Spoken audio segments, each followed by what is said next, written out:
자, 우리 함께 옆 사람 인사하며 축복하겠습니다. 하나님은 당신을 사랑하십니다. 하나님은 당신을 사랑하십니다. 자, 우리 옛말에 금묵자흑이라고 하는 사자성어가 있죠. 이게 무슨 뜻입니까? 먹을 가까이 하는 사람은 검게 된다. 이제 그런 뜻이죠. 또 우리 속담에 보면 친구 따라 강남 간다라고 하는 말이 있습니다. 이것은 자기 의지와 상관없이 때로 가까이 지내는 사람을 따라가다 보면 내가 원하지 않는 곳에 가게 된다라고 하는 그런 말이기도 합니다.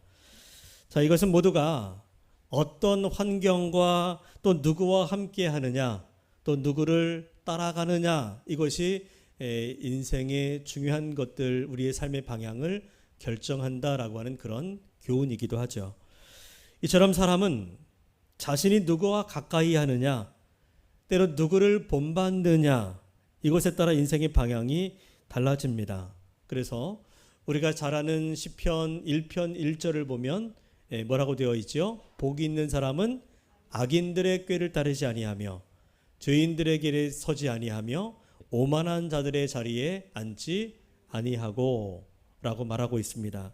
자, 이 말을 조금 바꾸어서 또 다시 풀어 해석해 본다면 이런 뜻이기도 해요. 복 없는 사람은 어떤 사람이죠? 악인들의 꾀를 따르고 죄인들과 함께 동행하기를 즐거워하고 또 오만한 자들의 모임에 참여하는 사람, 그런 사람이 복 없는 사람이다, 이런 말이기도 합니다. 자, 그리고 계속해서 성경은 그렇게 이야기하죠. 복 없는 사람은 바람에 나는 겨와 같이 결국 이리저리 왔다 갔다 하다가 결국 파멸에 이르게 될 뿐이다. 그러나 반대로 여호와의 율법을 즐거워하고 그 말씀에 순종하며 믿음의 길을 따라 주와 함께 동행하는 자들, 또 주의 백성들과 함께 연합하기를 기뻐하는 사람들은 주 안에서 소망과 생명을 얻고 그리고 진정한 기쁨을 누리게 된다라고 말씀하고 있습니다. 그러므로 여러분, 우리 인생은, 우리의 삶은 누구와 가까이 하느냐, 내가 지금 누구와 함께 하고 있느냐, 누구를 따르고 누구와 함께 동행하느냐가 결국에는 복이 있는 삶과 복 없는 삶, 축복의 삶과 또 저주의 삶을 결정한다라고 할 수 있겠죠. 부디 여러분들은 복 있는 사람들이 되시기를 바랍니다. 그래서 삶에서 풍성하게 그 복을 누릴 뿐만 아니라 더 많이 그 복을 나누고 주위 사람들에게 흘려보낼 수 있는 그런 축복의 통로들이 되시기를 주의 이름으로 축원합니다. 자, 그렇다면 우리가 복 있는 사람 되기 위해서 누구와 가까이 하고 누구를 따르고 우리가 누구를 본받고 누구와 동행해야 될까요? 오늘 성경에서 바울은 그 답을 분명하게 말씀하고 있습니다. 우리가 가까이 해야 될 분, 우리가 믿고 따라야 할 분, 우리가 날마다 동행해야 될 분, 그분은 바로 예수 그리스도이십니다. 우리 인생에서 복 있는 삶의 비결은 다른 데 있지 않아요. 내가 운이 좋아야 되고, 물론 내가 좋은 사람 만나면 좋겠지만 내가 행하는 일들이 잘 되고 형통하고 모든 일들을 결국에는 그것들을 주관하시고 주장하시며 우리의 삶을 인도하시는 예수 그리스도를 따를 때, 우리가 예수 그리스도를 본받을 때 우리는 진정 복 있는 삶을 살게 되는 것입니다. 자, 그렇다면 그리스도를 본받는 삶은 구체적으로 어떤 삶일까요? 우리는 어떻게 살아갈 때 그리스도를 본받을 수 있을까? 오늘 바울은 세 가지를 우리에게 말씀하고 있습니다. 첫 번째는 서로를 기쁘게 하는 삶을 살아야 합니다. 여러분, 그리스도를 본받는다는 것은 이웃을 기쁘게 하고 타자를 기쁘게 하는 삶을 살아가는 것, 그것이 그리스도를 본받는 삶이라고 할 수 있어요. 자, 우리 한번 2절을 같이 읽어보도록 하겠습니다. 시작. 우리 각 사람이 이웃을 기쁘게 하되 선을 이루고 덕을 세우도록 할지니라. 자, 여기서 중요한 말은 기쁘게 하되라고 하는 말이죠. 기쁘게 하다. 기쁘게 한다는 것은, 우리가 누군가를 기쁘게 한다는 것은 어떻게 하는 것입니까? 상대방이 원하는 것을 들어줄 때 상대방을 기쁘게 할 수 있겠죠.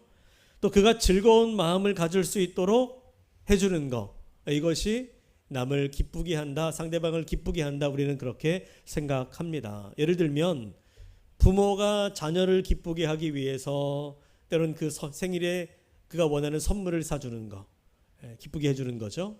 반대로 자녀가 부모를 기쁘게 해드리기 위해서 부모님 심부름을 해드린다거나 부모님의 일을 도와드린다거나 할 때에 기쁨을 드릴 수가 있을 것입니다. 자, 그러나 여러분, 이렇게 해서 누군가를 기쁘게 하기 위해 그가 원하는 일들, 좋아하는 일을 해줌으로써 기쁨을 준다, 그것도 좋겠지만, 그러나 그렇게 얻는 기쁨들은 대개가 일시적이고 때로는 상대방의 기분을 맞춰주려고 하다 보면 경우에 따라 옳지 않은 일을 하게 될 때가 있어요. 예를 들면 자녀의 기쁨을 위해서 자녀들이 원하는 대로 해달라는 거 다 해주면 될까요, 안 될까요? 왜 안 됩니까? 그렇죠. 그렇게 행하면 때로는 자녀의 미래를 망칠 수가 있기 때문이죠.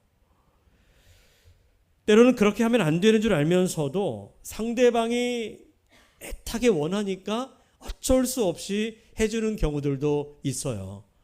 그런데 그렇게 해주다 보면 내가 원치 않은 일을 하게 되는 경우들도 있고, 또 그 일의 결과가 반드시 선한 결과가 나타나지는 않는다는 것입니다. 즉 여러분, 세상적인 차원에서의 기쁘게 함은 사람을 즐겁게 할 수는 있을지 몰라도 그 기쁨이 반드시 유익하거나 선한 결과를 낳는 것은 아닙니다. 그런데 여러분, 성경이 말하는 기쁘게 함은 좀 다르겠죠. 성경이 말하는 기쁘게 한다는 것은 상대방을 단순히 즐겁게 하거나 적당히 상대방의 기분을 맞춰주는 것이 아닙니다. 자, 바울이 2절에서 뭐라고 말하죠? 우리가 각 사람이 이웃을 기쁘게 하되 선을 이루고 무엇을 세워요? 덕을 세우도록 할지니라. 우리가 이웃을 기쁘게 하되 그렇게 행함으로써 반드시 선한 결과가 나타나야 한다는 것입니다. 그리고 뭘 세워요?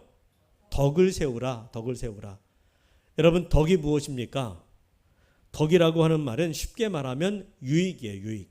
덕을 세운다는 것은 유익을 끼치는 겁니다. 자, 우리가 잘 쓰는 말 가운데 누구 덕분이다, 그런 말을 하잖아요. 누구 덕택이다, 누구 덕을 봤다 라고 할 때 그 덕이 뭡니까? 내가 누구 때문에 유익을 얻었다라는 말이겠죠. 내가 누구 때문에 일이 잘 풀리고 문제가 해결됐다, 이게 이제 덕을 본 거잖아요. 그러므로 여러분, 성경이 말하는 기쁘게 함을 통하여 덕을 세운다는 것은 단순히 상대방을 즐겁게 해주고 환심을 사는 것이 아니라 누군가에게 나로 인하여 유익이 전해져야 된다는 거예요. 그 유익 또한 세상적인 기쁨과 즐거움이 아니라 이왕이면 영적인 유익이어야 된다는 거죠. 믿음이 세워지고 영적인 유익을 돕는 것, 이것이 바로 주님 안에서 덕을 세우는 것입니다.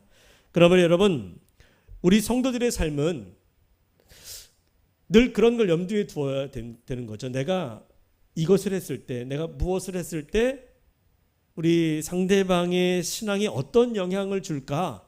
우린 늘 그런 생각들을 좀 가지셔야 됩니다. 내 말이, 내 행동이 저 사람에게, 상대방에게 어떤 신앙적인 어떤 영향을 줄까라고 하는 것들을 늘 염두에 두고, 왜냐하면 때로 나의 말과 행동이 내가 전혀 의도하지는 않았지만 그 말과 행동을 통해 누군가가 상처를 받고 넘어지고 시험에 들 수도 있기 때문이죠. 여러분들은 덕을 세우는 사람들이 되시기 바랍니다. 여러분들이 누구 덕분에 누구의 덕을 보는 것도 좋겠지만 이왕이면 여러분 인생 살면서 다른 사람들에게 좀 덕을 끼치는 삶을 사시기를 축복합니다. 누군가 여러분 덕을 좀 보는 삶을 살아가십시오. 유익을 주는 삶을 살아가는 얘기예요. 교회가 여러분 덕분에 좀 부흥되고 성도들이 여러분 덕에 좀 행복하게 되고, 아멘이 적습니다. 여러분 아멘 좀 하십시오. 담임 목사도 우리 성도들 덕분에 좀 신나게 목회했으면 좋겠어요. 그리고 반대로 우리 성도님들도 담임 목사 때문에 덕분에 은혜 충만히 받고 기쁘게 신앙생활을 할 수 있는 그런 교회가 된다면 얼마나 여러분 이런 것보다 더 선하고 덕스러운 일이 어디 있겠어요. 우리 삶의 목적이 나의 만족이나 즐거움이 아니라 오직 다른 사람의 유익과 기쁨, 무엇보다 믿음을 굳건하게 세워주는 일을 행할 수 있기를 바랍니다. 자, 이와 같이 타인을 기쁘게 하는 삶, 선을 이루고 덕을 세우는 삶의 가장 확실한 본보기가 되어주신 분이 계십니다. 그분이 누구예요? 예수님이죠. 자, 우리 한번 3절을 보게 되면 바울이 예수님에 대해서 이렇게 말씀합니다. 그리스도께서 자기를 기쁘게 하지 아니하셨나니. 자, 우리 예수님의 공생의 사역, 그분이 이 땅에 오셔서 보여주신 그 삶을 한마디로 이야기하면 자신을 기쁘게 하지 않는 삶이었다는 거예요. 그렇다고 예수님이 늘 자기를 학대하고 막 그렇게 고통 가운데서 뒹구는 그런 삶을 살았습니까? 아니죠. 이 말이 무슨 말이에요? 자기를 기쁘게 하는 대신에 누구를 기쁘게 해요? 남을 기쁘게 하는 삶. 하나님 위로 하나님을 기쁘시게 하고 또 이웃을 기쁘게 하는 삶을 살았다라고 하는 것이죠. 우리 예수님은 탄생에서부터 죽음까지 그 모든 순간에 죽으심과 부활과 승천 그리고 이 땅에 다시 오시는 재림까지 오직 자신의 뜻과 자신의 기쁨을 위해서 행하지 않아요. 오직 순종을 통해 하나님 아버지의 뜻을 이루고 하나님을 기쁘시게 했습니다. 여러분 예수님을 보십시오. 우리 예수님이 누구 덕을 보신 적이 있나요? 그런 적이 없어요. 그렇게 원한 적도 없고 물론 엄밀히 따지면 극히 드문 경우지만 굳이 말하면 우리 예수님이 공생이 시작할 때 아주 조금 세례 요한의 덕을 본 적이 있어요. 그렇죠? 요한이 어떤 사명이 있습니까? 예수님의 길을 예비하는 사명을 가지고 예수님보다 일찍 와서 세례를 베풀었잖아요. 그리고 예수님에게 세례를 베풀고 예수님이 하나님의 아들이심을 증거하는 공생의 시작을 할 때 예수님이 그렇게 보면 이제 조금 덕을 봤다라고 볼 수 있는 거고, 또 한 번은 마리아가 값비싼 향유 옥합을 가지고 와서 그것을 깨트려서 예수님 머리에 부어드리죠. 그 일로 예수님이 굉장히 기뻐하셨어요. 누구도 자신을 위해서 뭔가를 해준 적이 없는데 이렇게 마리아가 자신을 위해서 뭔가를 해주셨다라고 하는 것에 큰 기쁨을 얻으셨던 것이죠. 그렇게 보면 예수님이 좀 덕을 봤다라고 볼 수 있는데, 그러나 여러분 예수님은 이렇게 누군가의 덕을 보려 하지 않고 오히려 덕을 끼치는 삶을 살았던 분입니다. 그분은 하늘 영광 다 버리고 낮고 천한 곳으로 인간의 몸을 입고 오셨어요. 하늘과 땅의 모든 권세를 가지었음에도 불구하고 그걸 가지고 세상을 호령하면서 왕으로 군림하여 세상에서 떵떵거리며 살 수도 있었지만 우리 예수님은 그 어떤 삶들을 다 포기하시고 오히려 죄인들의 구원을 위해서 십자가를 지고 그 위에서 모든 비방과 고난을 다 당하셨어요.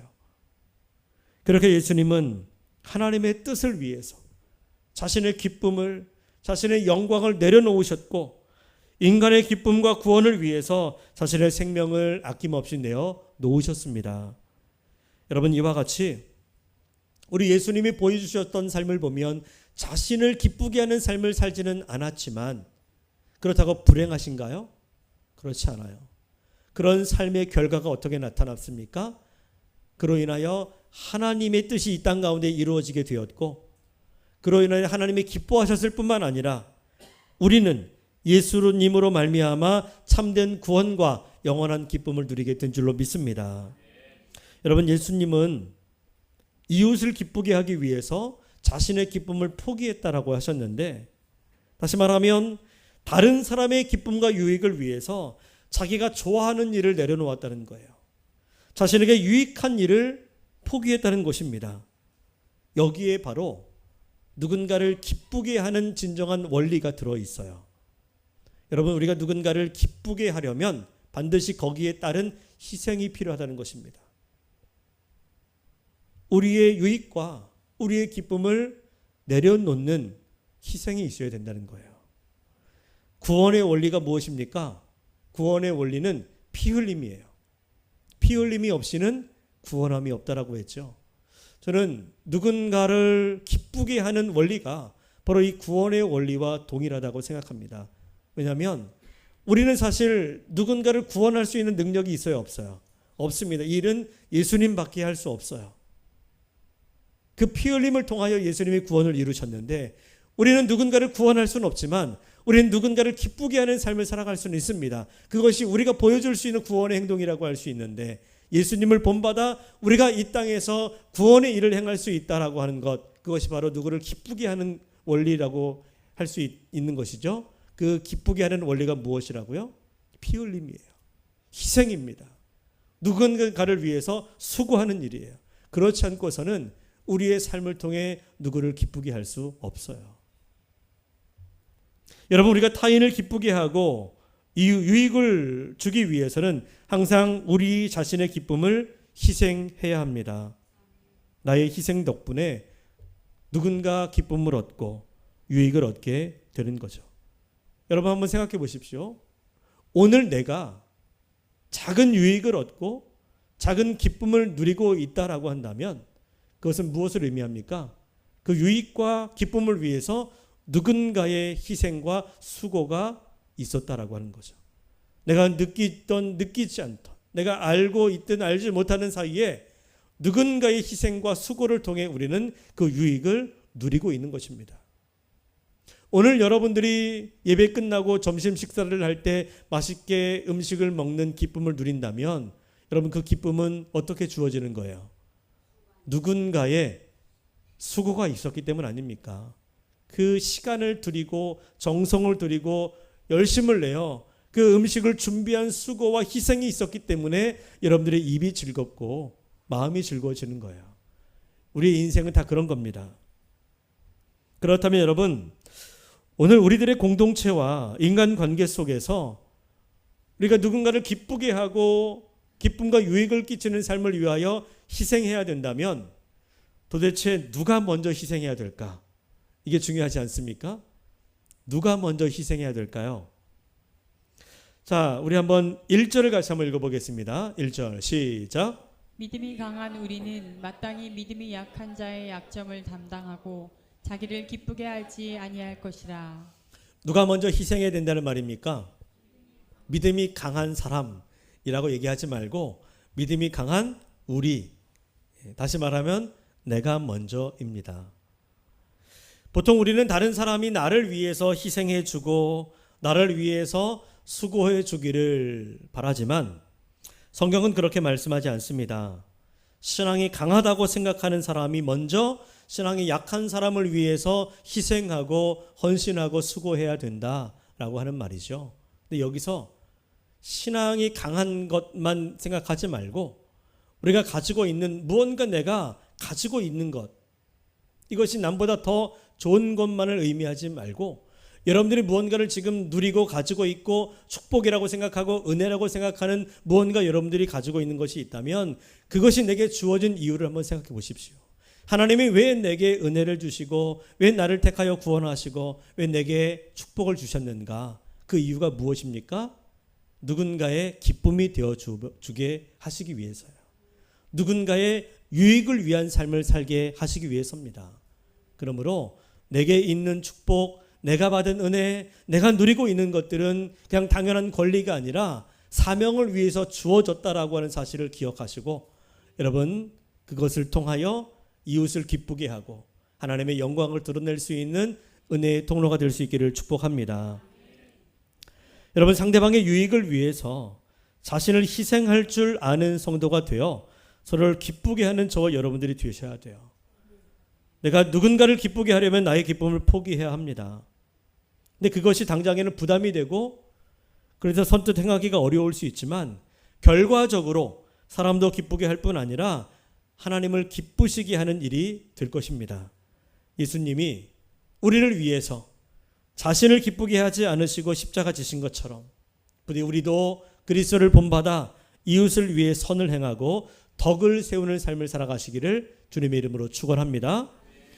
두 번째는 우리가 주님을 닮아가기 위해서 본받는다는 것은 서로 같은 뜻을 품는 것을 의미합니다. 서로 같은 뜻을 품도록 힘쓰셔야 돼요.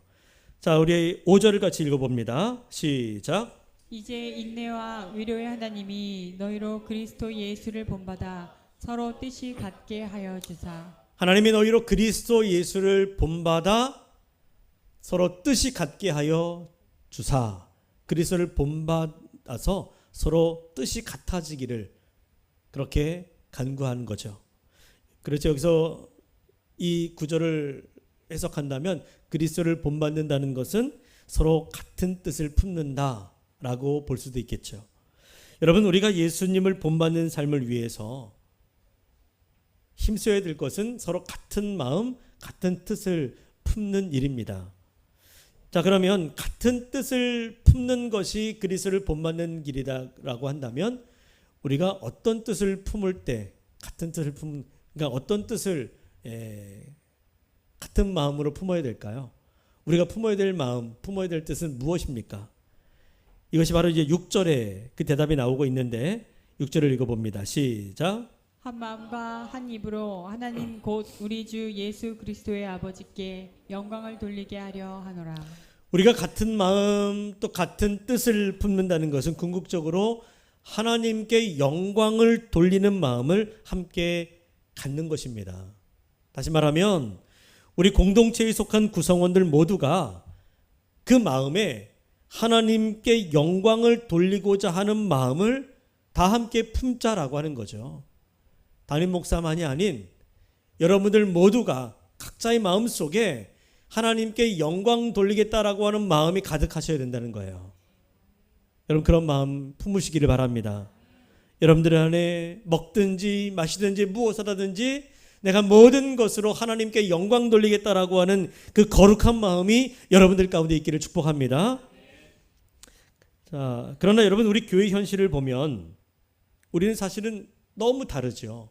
뭐 생긴 것도 다르고 뭐 그것뿐입니까? 출신도 다르고 성장 배경도 다르고 사는 형편과 처지도 다르고 관심사도 다르고 성격도 제각각이죠. 다 달라요. 같은 게 거의 없어요. 그런 우리가 어떻게 한 마음을 품고 한 뜻을 품고 주님을 닮아갈 수 있을까?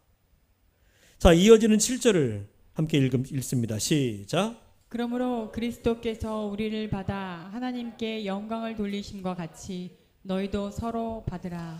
우리가 서로 다름에도 불구하고 한 마음 한 뜻을 이루는 비결은 서로 뭐 하는 겁니까? 받아주는 거예요. 서로 받아주는 거, 용납하는 것입니다.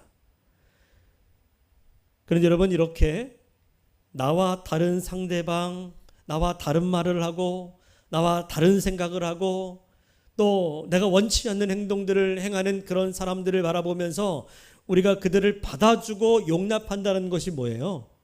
어떻게 하는 것입니까? 그것은 상대방의 의견을 무조건 동의해주고 찬성해주고 지지해주는 것을 의미하는 것은 아니에요. 내가 누군가를 받아준다, 용납한다고 해서 그 모든 것들을 다 그냥 좋게 여겨주고 다 받아주는 것이 아니에요. 상대방이 말하는 모든 것에 무조건 맞습니다, 옳습니다, 좋습니다 이렇게 동의하거나 상대방의 주장에 늘 찬성하라는 뜻이 아닙니다. 용납이라고 하는 것은 어떤 의견의 일치를 강요하는 게 아니라 서로의 존재를 인정해주고 존중해주는 것을 말해요. 상대방의 생각과 성향이 나와 다를 수 있지만 그 사람도 하나님께서 사랑하시는 하나님의 자녀라고 하는 생각, 그래서 그걸 인정해주고 또 우리가 같은 믿음의 공동체 안에 한 일원이요 한 형제요 자매라고 하는 사실을 받아들이는 태도, 이게 용납이에요. 그리고 이렇게 우리가 서로의 차이에도 불구하고 서로 용납하고 받아주는 것도 내 의지와 내 마음으로 행하는 것이 아니라 누구를 본받아서 하는 것입니까? 그리스도 예수를 본받는 거예요. 그분을 본받아서 그분이 행하는 대로 우리도 그렇게 서로를 용납해 주어야 합니다. 7절을 다시 보면 그리스도께서 우리를 받아 하나님께 영광을 돌리심과 같이, 예수님처럼 우리도 서로를 받으라는 거죠. 여러분, 우리의 삶을 보십시오. 우리의 삶은 오늘도 우리 예수님의 기대에 미치지 못해요. 우리는 연약하고 늘 주님 말씀에 거역하고 늘 내 마음대로 내 뜻대로 하기를 기뻐하고 늘 부족합니다. 주님을 기쁘시게 하는 삶을 살겠다고 결심하면서도 우리는 돌아서면 나의 기쁨과 유익을 추구하며 살아가죠. 타인에게 덕을 끼치는 삶을 살아가라고 말씀하시지만 늘 자기 중심에서 벗어나지 못하고 나의 유익만 구하며 살아가려고 합니다. 그런데 우리 주님은 그런 연약한 우리 늘 허물과 죄투성이밖에 보여줄 수 없는 우리의 모습 그대로 주님은 우리를 용납해 주세요. 그럼에도 불구하고 우리를 받아주십니다. 그리고 그렇게 행하심으로 하나님께 영광이 되었다라고 말씀하고 있어요. 다시 말하면 우리 예수님께서 우리를 받아주심으로 인하여 하나님을 기쁘시게 했다. 하나님은 그렇게 예수님이 누군가를 받아줌을 통해서 기뻐하셨다라고 하는 것인데, 여러분 다시 말하면 우리도 그렇게 행할 때에 하나님의 기쁨이 될 수 있다는 거예요. 우리도 그러므로 서로를 용납해 주어야 합니다. 내 마음에 들지 않다고 나와 다르다고 미워하고 배척하는 것이 아니라 주님의 마음을 품고 그 마음을 본받아 서로를 하나님의 은혜 안에서 인정해주고 존중하고 그 사랑으로 대할 수 있어야 합니다. 그럴 때 우리 교회가 하나님을 기쁘시게 하는 교회가 되고 건강한 신앙 공동체로 세워지게 될 줄로 믿습니다. 자, 이 용납이라고 하는 개념을 저는 찬양대를 통해서 비유할 수 있을 것 같아요. 우리 찬양대가 오늘도 찬양을 잘 해주셨는데, 여러분 찬양대에서 들려지는 그 찬양을 들으면 네 가지의 파트가 있는 거 아시죠? 소프라노가 있고 엘토가 있고 테너와 베이스, 이렇게 이제 네 파트가 있습니다. 각자의 소리가 달라요. 각자의 음색이 다르고 음역도 다르고. 자, 그런데 이 서로 다른 소리들이 어떻게 하나를 이룰 수 있습니까?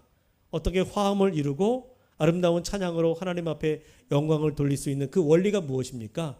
그 원리가 용납이에요. 용납. 어떻게 설명할 수 있을까요? 자, 소프라노가 자신의 노래를 그 파트를 노래할 때에 다른 파트와 소리가 다르지요. 다릅니다. 엘토와도 다르고 테너와 베이스는 더욱 다르지요. 다르다고 해서 틀리다고 그들을 정죄하고 너는 왜 틀린 소리를 내느냐 그러면서 막 그 소리를 못 내게 하고, 그러면 돼요 안 돼요? 안 되죠. 나와 다르지만 다른 파트의 소리를 인정해 줘야 돼요. 그리고 그 소리를 존중해 주고 그 소리를 잘 낼 수 있도록 격려해 주고, 그리고 서로 조화를 이룰 때 전혀 다른 소리들이 하나로 아름다운 화음을 이루게 되고 하나님 앞에 영광 돌리고 듣는 우리에게 은혜가 되는 것이죠. 여러분, 이것이 용납의 원리인 거예요.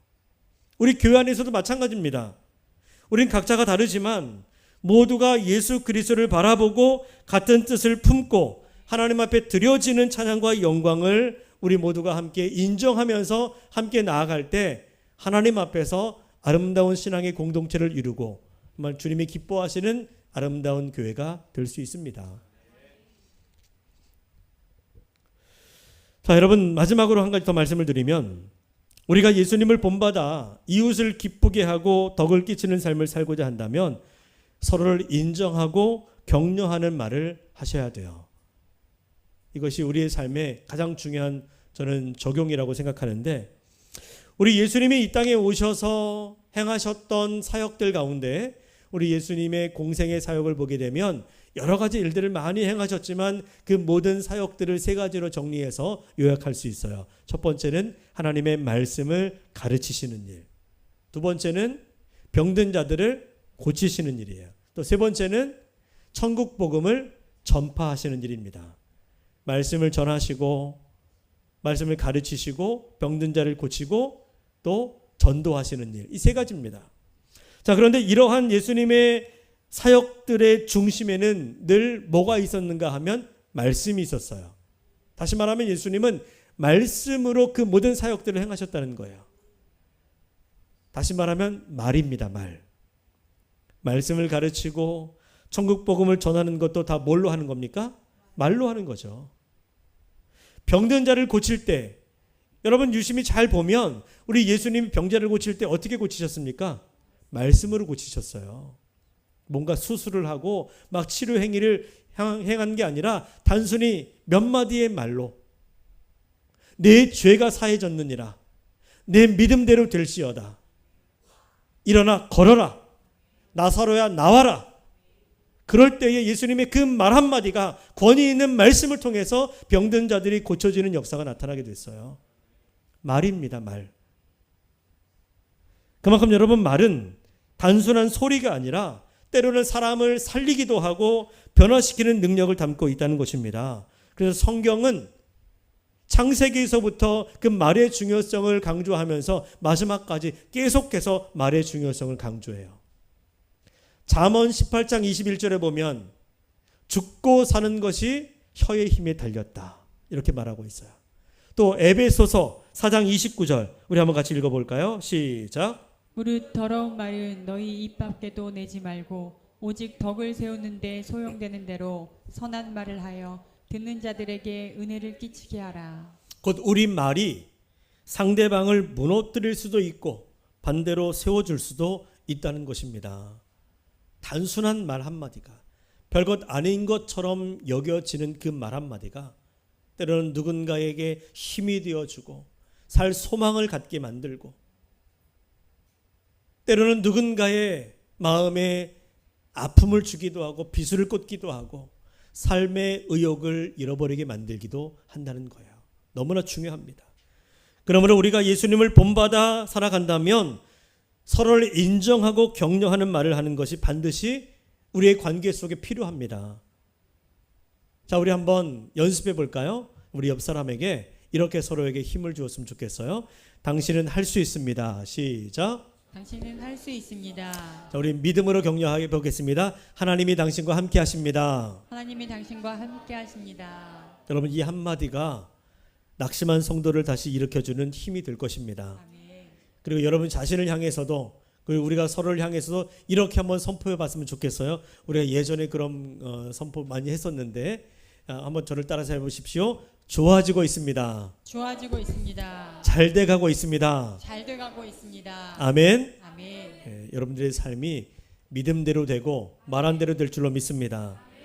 여러분 우리가 예수를 본받아 이웃을 기쁘게 하고 또 한마음 한뜻으로 같은 비전을 품고 서로를 인정하고 격려하는 말을 할 때 우리가 살아가는 삶의 자리에 그리고 우리 신앙 공동체 안에 하나님의 나라가 이루어지게 될 것입니다. 그러나 여러분 우리의 힘과 의지만으로는 결코 이 일을 온전히 감당할 수는 없어요.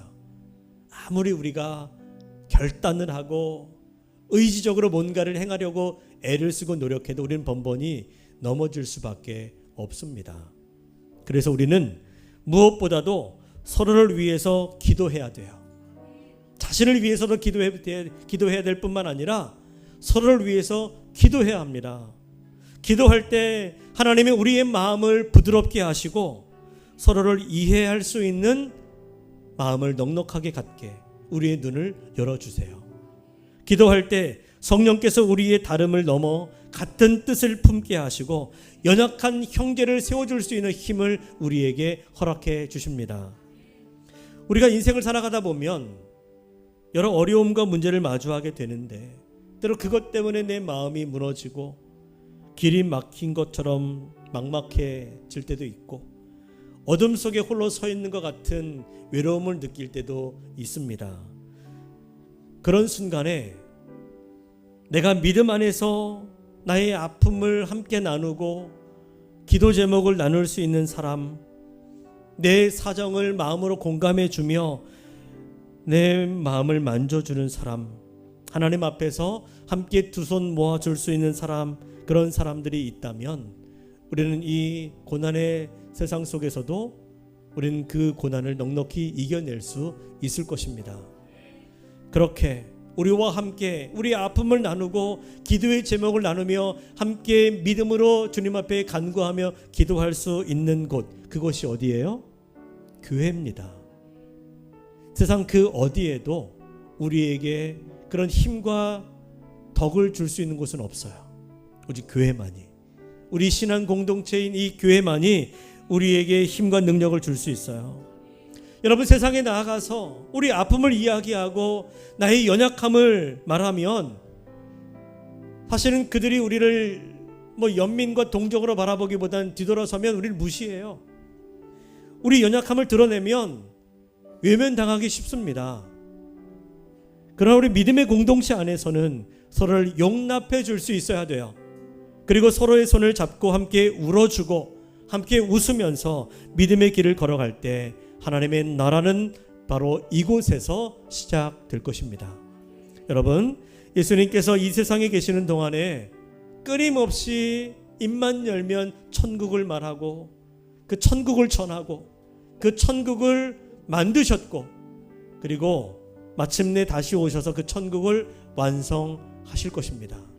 마찬가지로 우리도 이 세상 사는 동안에 그 좋은 천국을 말하고 그 천국을 여러분들의 삶에서 경험하시고, 그리고 날마다 그 천국을 사모하면서 우리 믿음의 가족들, 하나님이 그 천국 갈 때까지 우리 함께 이 신앙의 길을 걸으라고 허락하신 우리 모든 성도들과 함께 믿음의 손 붙잡고 그렇게 천국을 향해 끝까지 믿음으로 나아갈 수 있는 우리 모두가 될 수 있기를 축복합니다. 바로 이곳에서부터 하나님의 나라가 이루어지기를 주님의 이름으로 간절히 축원합니다.